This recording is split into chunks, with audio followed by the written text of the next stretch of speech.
Hello friends, this is Ryan from Behind Eyes Gaming and welcome to my first look at and my thoughts on Blight League. And Blight League is the new Path of Exile expansion. It'll be 3.8 and as of the recording of this, it'll come out in 16 days, 21 hours, 27 minutes, and 50 some odd seconds. And the interesting thing about this league, the mechanic, is that it's kind of like a tower defense league. So I just want to show you a clip really quick from the video, then we'll go over some of the thing that's coming out in this. Even so, but as you can see, there's a centralized fungal spore.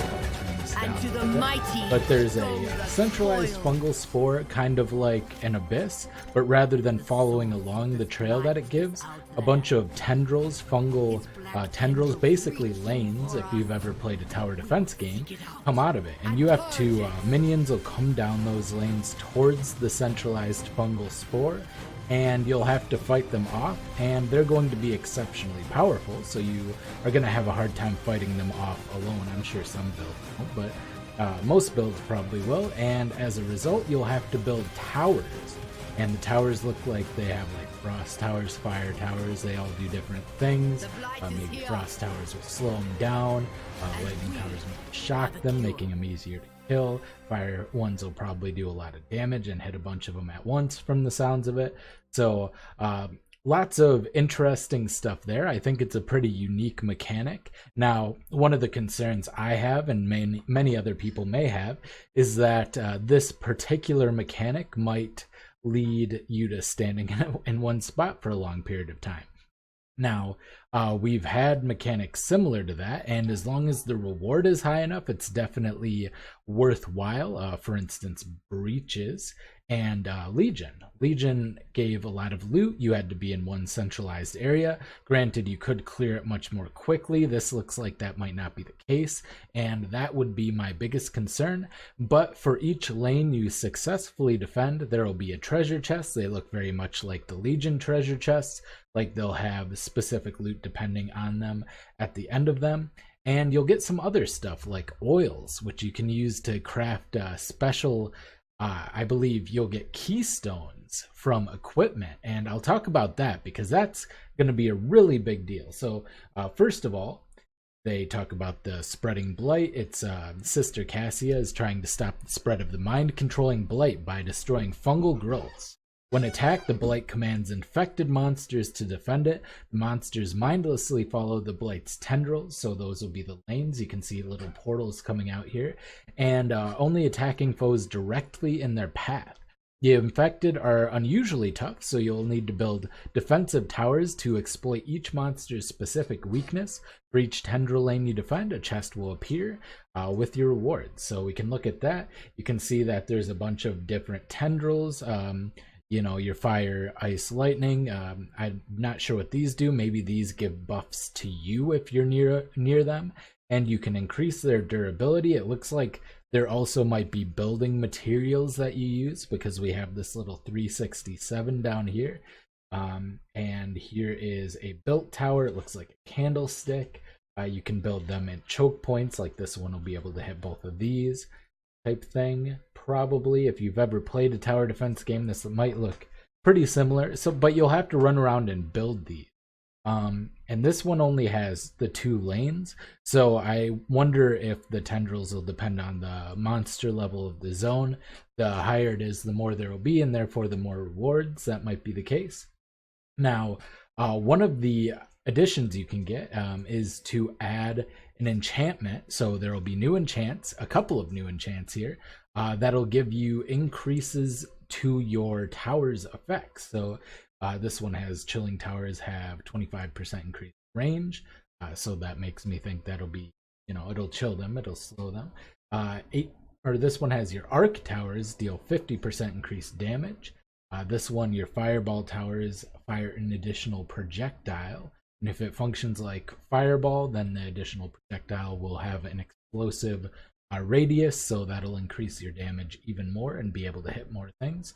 So we'll be able to add those. Those aren't the most exciting enchantments you have. Now, Blighted Maps. Path of Exile's endgame is not safe from the effects of the Blight either.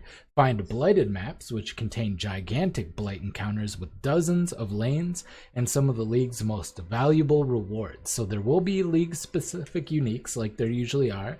And as you can see, these Blighted ones will have, the Blighted Maps will have Implicits, which is area is infested with fungal growths.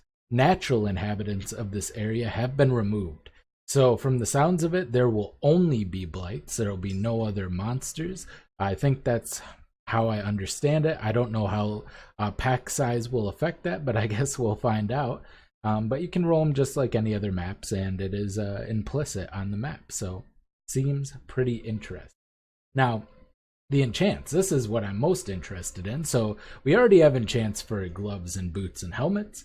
We're getting enchants for other gear. So far, I've only seen it on jewelry, and so among other treasures, the Blight yields oils, which Sister Cassia can use to anoint your jewelry.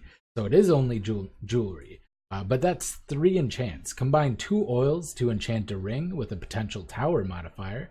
Combine 3 oils to enchant your amulet with any notable passive skill from the skill tree. The 12 oils are vary considerably in rarity, and with each combination of them granting different results. So as you can see, the amulet, in this case, it allocates Golem's blood, which is pretty substantial. That's giving you, what, like 12% life and 1.4% health regen, if I recall off the top of my head, on an amulet as an enchantment. And that's a pretty big deal. We got Brute of Blade here, Essence Sap, and Inexorable, so I'm not really sure what those notables are. They may be new ones, I'm not entirely sure. But yeah, you can just put these on an amulet, and it seems like it'll be a pretty considerable power boost. I initially thought you could put these on any item, but it looks like it's only going to be your amulets, and the rings will be these ones up here, which will enhance your tower. So that means there isn't like any choosing. You don't have to have a gear swap. You'll just be able to get your 2 enchants on your rings, and you'll get your enchant on your amulet. So looking for a good additional notable.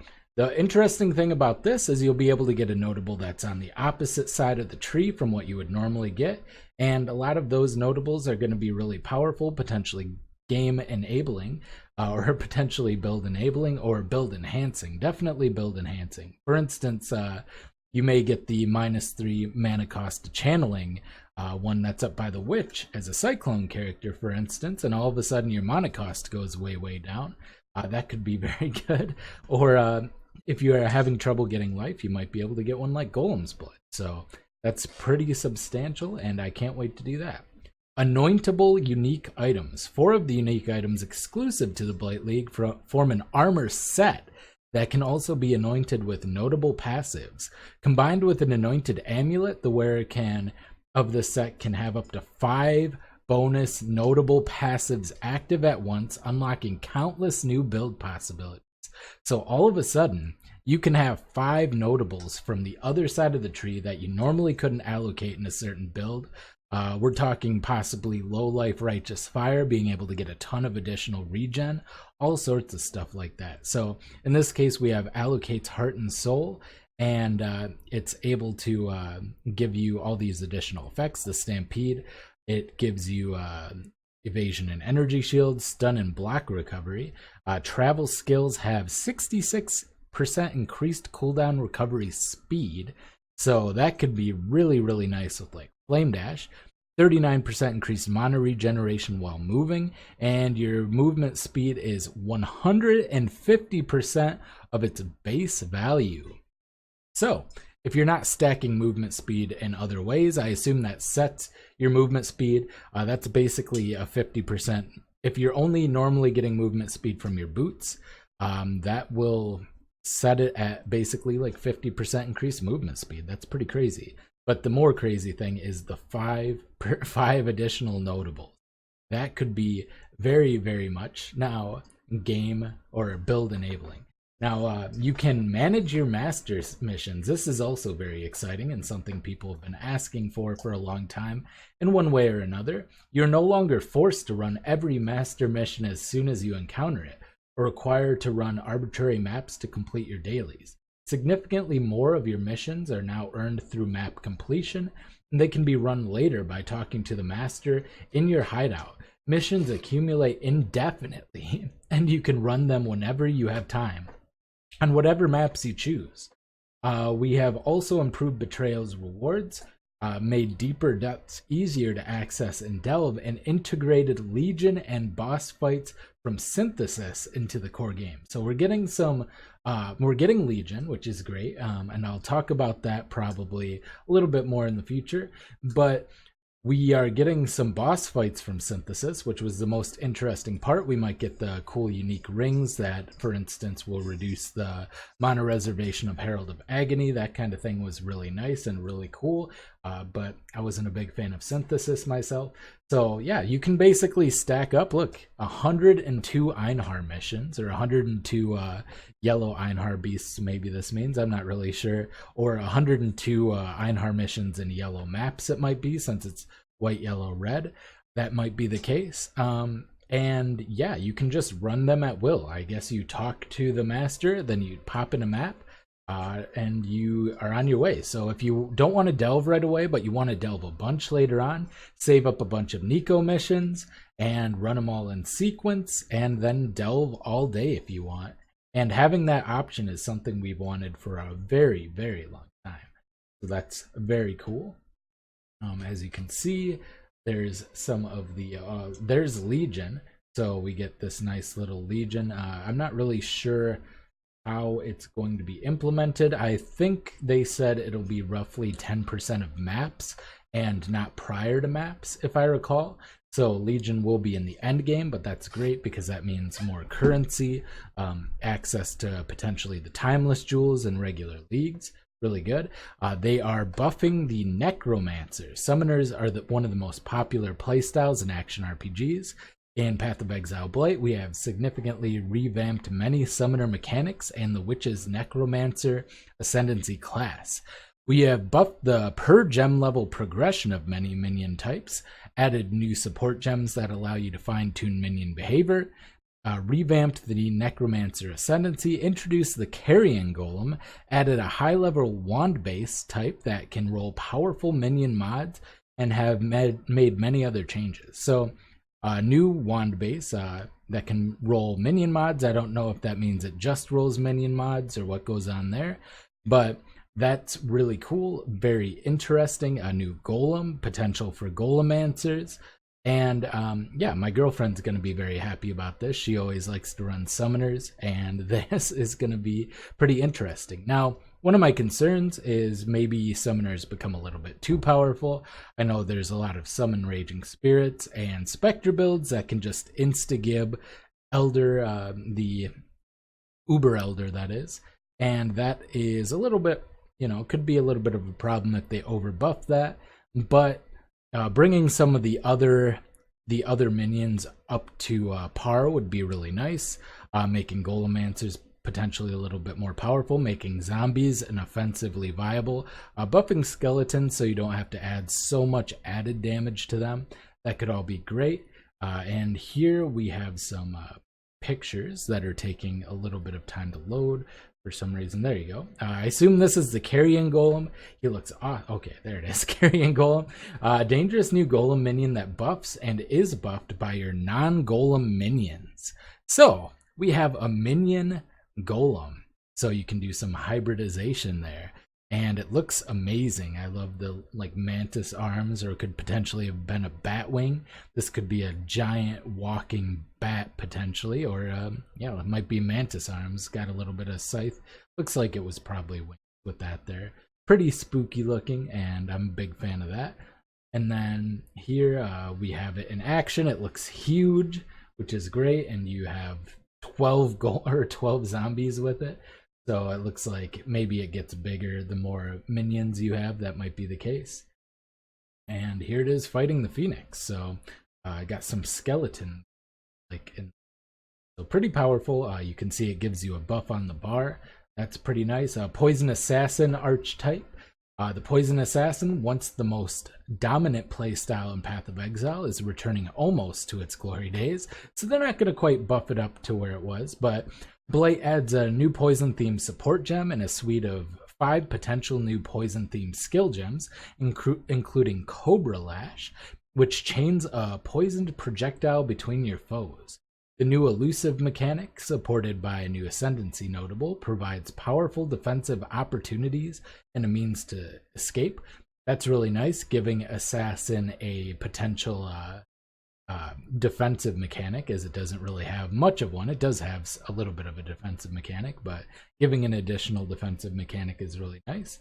While changes to the Perfect Agony Keystone passive and multipliers for ailments from critical hits ensure the Poison Assassin gets his mark. So we're going to get some more viable crit poison builds, it looks like. That's always nice, especially with Assassin. Withering Step. Use this as a movement skill alongside other skills. Instantly withers enemies around you. So maybe it's like a flame dash, it moves you, and there's like a withering ground, which would be really nice for a bunch of different chaos builds, and for poison, of course. Looks really cool.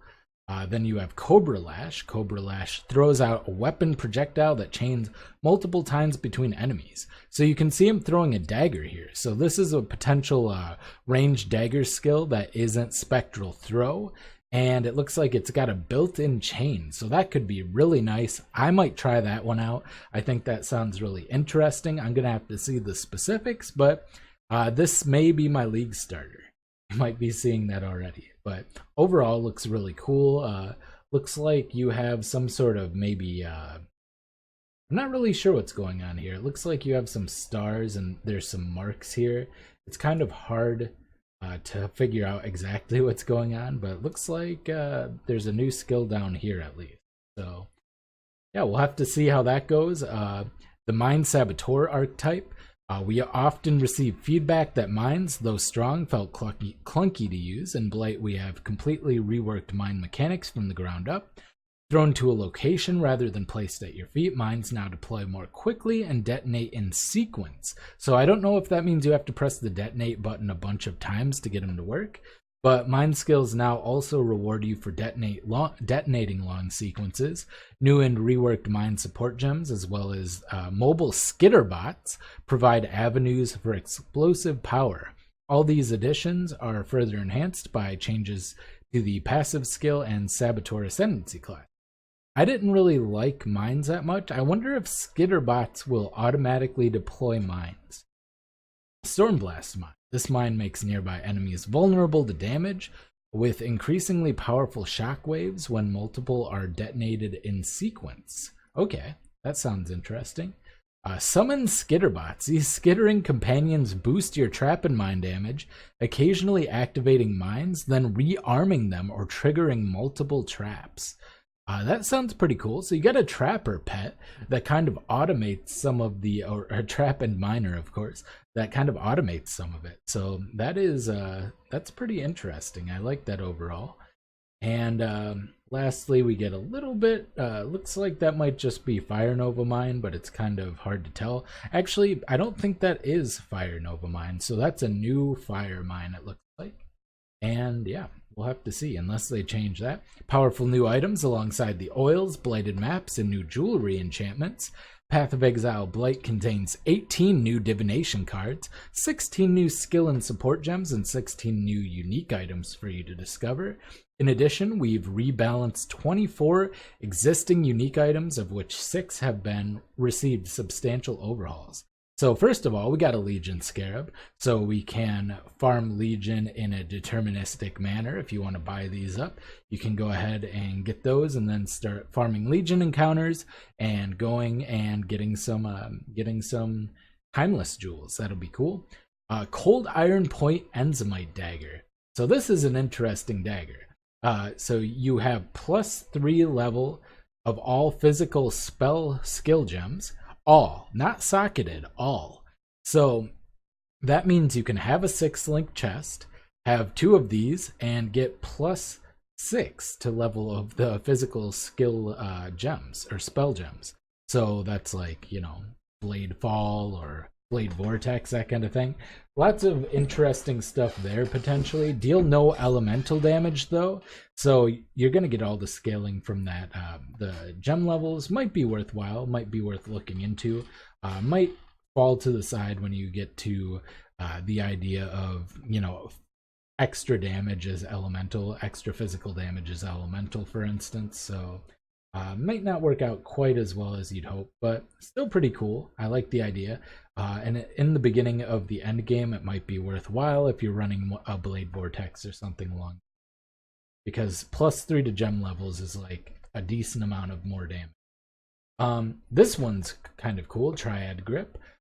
So 113 armor, 23 energy shield. That'll probably be a variant, of course, but the most interesting thing is it converts your minions' damage into other types of damage. So minions convert 25% of physical damage to fire damage per red socket, physical to cold per green socket, physical to lightning per blue socket, and physical to chaos per white socket. And minions have 5% chance to freeze, shock, and ignite. So one of the things you can do with this is potentially, for instance, having 2 blue sockets in this, or having basically you can make your minions shock, freeze, ignite, all of that. And if you have a lot of minions, that can really potentially lay down a lot of safety for you if you're chilling a lot of enemies or freezing a lot of enemies. It can give you shocks to do more damage. Having a way to shock with minions is always very, very strong. So this is a pretty interesting set of gloves for minion builds. It's only level 32, so you'll be able to use it pretty early on, it looks like.